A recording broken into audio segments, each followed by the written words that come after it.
আমি হচ্ছে একটা স্টুডেন্টের পাশাপাশি 30 বিঘা জমিতে 1.5 লাখ টাকার মতো আমাদের বাগানে করলা চাষ হয়, শশা হয়, উস্তা চাষ করা হয়, শশা, করলা, লাউ সবগুলো আমাদের বাগানে চাষ হয়। উক্ত ব্লকের দায়িত্বে রয়েছেন উপসহকারী কৃষি কর্মকর্তার জন্য ফারুক আহমেদ স্যার। বলা বাহুল্য যে ফারুক আহমেদ স্যার আর এটি সিলেট থেকে পড়াশোনা করে গিয়েছেন। Agriculture is the backbone of Bangladesh, so you cannot neglect agriculture. 1 বিঘা করলা করছি আমরা, প্রায় 20 থেকে 15 হাজার টাকা খরচ হয়, বিক্রি হয় 1,20,30,000 টাকার মতো। সুন্দর টাকা করবেন আপনারা।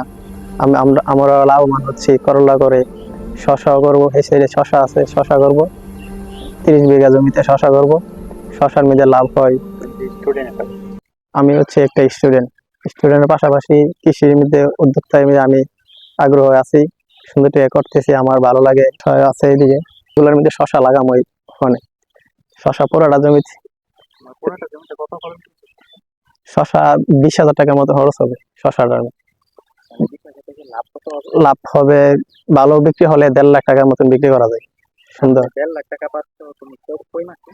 এই 40 থেকে 50 দিনের মাধ্যমে 50 দিনের মাধ্যমে সব টোটাল শেষ হয়ে যায়।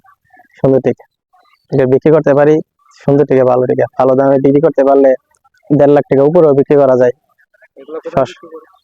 আমাদের নবীনগর আছে, শিবপুর, পাইকারি বিক্রি করে ফুড সার্ভিস আরো লাভ হয়।